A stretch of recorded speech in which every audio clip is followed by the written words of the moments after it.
שלום, אז אנחנו הגענו פה למחבור הראשי של יחיא סנוואר. פה הוא ומשפחתו והשותפים שלו לפשעים התחברו בתקופה האחרונה. אנחנו בימים האחרונים פשטנו לאיתור הזה. אתם יכולים לראות פה מה נמצא פה בתת קרקע. כאן מימין יש פה את אחד מדי השירותים, שהם בנו לעצמם פה בתת הקרקע. חלל אחד, פה חלל נוסף. תמשיך אחריי, תמשיך פה, יש פה מטבח עם מצטיידות של תקופה ארוכה של מלוכה.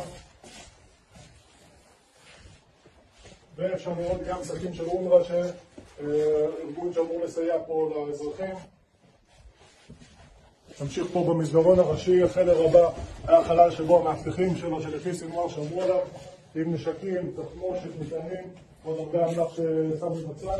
ונתקדם לחדר האחרון, לחדר של כמובן הבכיר של סנוואר, יושב לו פה בחדר המפואר שלו. הכל נותר פה הם פרחו, שמעו צה"ל מתקרב אליהם, אותנו מתקרבים אליהם, ידעו שאנחנו באים ופרחו.